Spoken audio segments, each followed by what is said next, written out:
Allah maɗaukakin sarki ya kiyaye. Dangane da layya, ɗan faɗakarwar da zan yi wa jama'a a kanta ita kuma da yake ta iso, saboda rashin lokaci ne. In ba haka ba, a yadda muka tsara a makarantar nan, dukkan munasaba in ta zo za mu rinka tara jama'a ne muna yi musu laccoci. To amma a yi haƙuri, in Allah so, yanzu ne ake cikin aikin ginin makarantar. Abubuwa da dama wasu lokacin ayyukan sai su zo mana ba za a samu damar yi ba.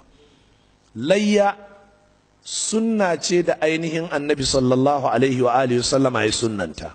Amma idan na ce sunna anan, ba ina nufin sunna nafila kanwa farilla ba, ina nufin shari'a annabi sallallahu alaihi wa alihi sallama ya sunnanta mana. Amma ta samo asali ne daga baban shi Ibrahim Khalilur Rahman sallallahu alaihi wa alihi sallam. A ƙarƙashin wannan, layya ga duk wanda yake da halin yayi ta, jama'a, wajibi ce. Ya kamata ku fahimci wannan. Duk wanda yake da halin yayi layya, to wajibi ne yayi layya, ba mustahabbi ba ce. Wato ba abu ce na ina da halin in yi amma ba lallai ba ne, don haka ni na yi shawarar bana ba zan yi ba. A'a, in dai kana da hali, to wajibi ne ainihin ka yi layya.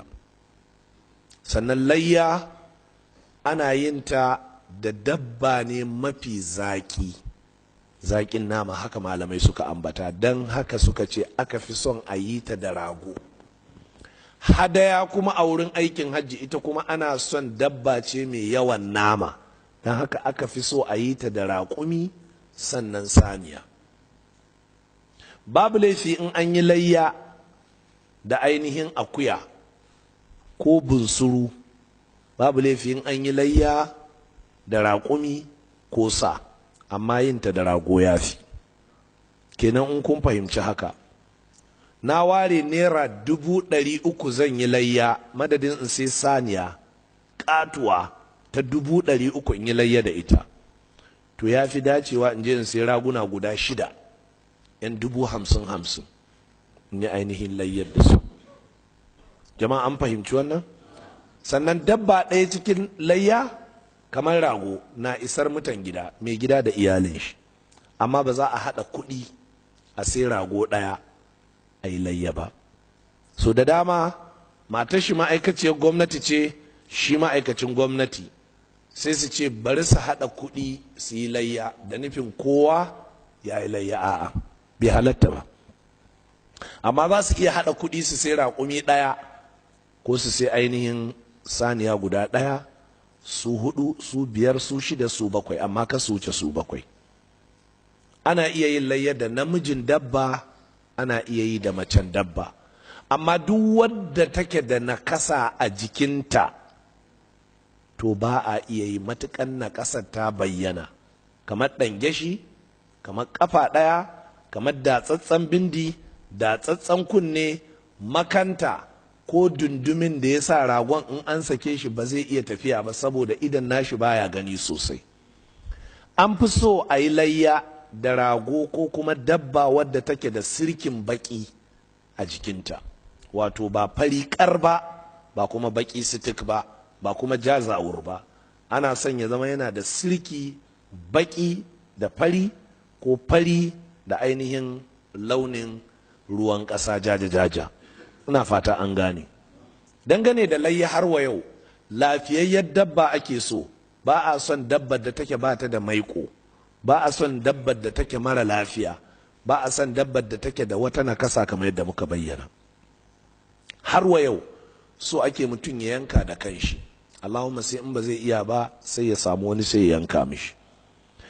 Idan wannan dabba za ka yi kai da iyalanka ne, to yanzu hukuncin layya ya hau kanka kai da iyalanka.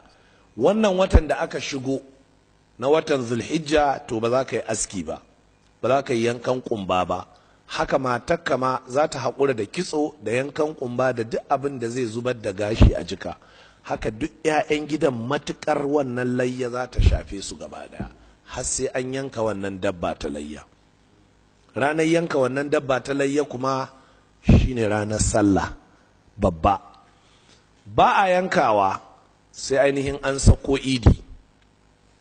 To idan aka ce saukar idi shine ana nufin idin da kai ya shafe ka, kamar yanzu a Zariya nan wasu masallatai suna sallar idi karfe 8 a daidai lokacin da wasu suke yi karfe 9 a daidai lokacin da wasu suke yi 9:30. idan har idin da kai kaje ya zama limamin ya sauka daga idin ya kuma yanka hadayar shi ko layyar shi, in ba shi da hali sai ya miƙe sanar da jama'a cewa Allah bai hore mishi ba, don haka jama'a sai su je su yanka, to babu laifi kan ka dawo gida sai ka zo ka yanka. Hadisi ya zo cikin sunan al-kubra ta al-imam al-baihaqi cewa annabi sallallahu alaihi wa alihi sallama in ya dawo ana fara soya mishi hantar yana ci, sai dai wannan hadisi da'ifi ne. Wasu sun yi ta tambaya akan yaya matsayin wannan hadisi, yana da raunin isnadi. Saboda haka abin da ya sauƙaƙa na daga jikin layyar sai ka ci, ba lallai sai hanta ko ƙoda ko kuma wani abu muƙayyad ba. Ba a siyar da layya, amma ana ainihin wato iya ba da sadaka, ana iya bayar da kyauta. Sannan ba a aje naman layya a ce za a yi mishi ajiyar da sai lokacin ainihin takutaha, ma'ana kamar yadda al'ada ce a ƙasar Hausa, sai a aje wani ɓangare musamman bindin ragon layya sai a aje shi sai lokacin watan ainihin almuharram, wato watan cika ciki, sai a zo sai a abinci da shi, sai a ce yana da wata falala. Ba a yin wannan. Waɗannan kaɗan kenan cikin hukunce-hukuncen da suka shafi ainihin layya. Amma ba haka ba, za ka iya soya naman layyarka, ka mishi suya mai kyau, ka aje shi a cikin man shi, cikin kakidi, kana ɗibowa lokaci-lokaci, kana ƙara ɗumamawa kana ci, sai ka ci shi har bayan wata 1 ko fiye da haka. Wannan ya halatta. Amma in a ce a aje shi har sai ya kai watan shara ko watan takuta ko watan almuharram, wannan ba daidai ba ne. Dangane da idi, sallar idi raka'a 2 ce jama'a. Waɗannan raka'o'i 2 suna da kabbarbari guda 7, wannan kuma kabbarbari guda 5. Kabbara 7 banda kabbara harama, kabbara 5 banda kabbarar tasowa. Ana karanta Fatiha da duk wata sura da ta sauƙaƙa, sai da ya zo cikin sunna annabi sallallahu alaihi wa sallama yakan karanta abubuwan da yakan karanta a sallar juma'a, kama hal ataka hadithul ghashiya da kuma ainihin sabbih isma rabbikal a'la ko suratu qaf ko makamantan haka. A bayyane ake yin karatun sallar idi. Kabbar harama kadai ita ake ɗagawa hannu, sauran kabbarbari guda 7 ba a ɗaga musu hannu, a kiyaye wannan. Haka sauran kabbarbari guda 5 waɗanda ake a raka'a ta 2 ba a ɗaga musu hannu. Wannan shine abin da ya tabbata. Don haka in kai Allahu akbar ka ɗaga hannu, to ba za ka sake ɗaga hannun ba har sai in ka zo za ka tafi kuma wurin ruku'u ko sujuda ko makamantan haka. Haka in ka taso. Dangane da abin da ya shafi mutumin da bai samu sallar bafa, shi kuma ya zo a cikin shiryar magabata cewa kabbarbari wato raka'o'i 4 zai yi madadin waccan da ta kubuce mishi.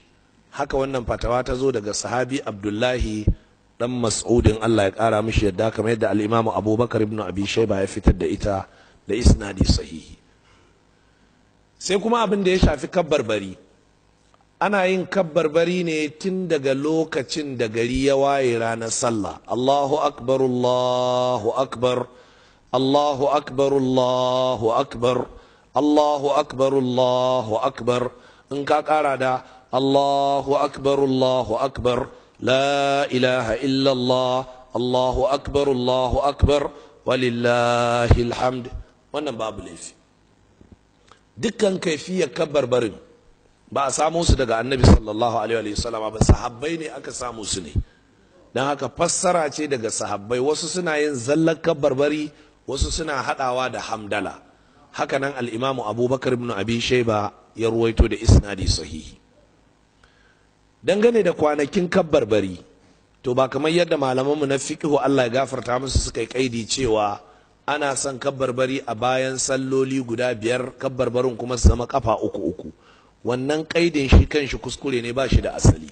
Kabbarbarin ana yin su ne a cikin waɗannan kwanaki gaba ɗaya, tun daga, ku kiyaye, ranar sallah, bayan sallah da kwana 1, bayan sallah da kwana 2, har zuwa bayan sallah da kwana uku.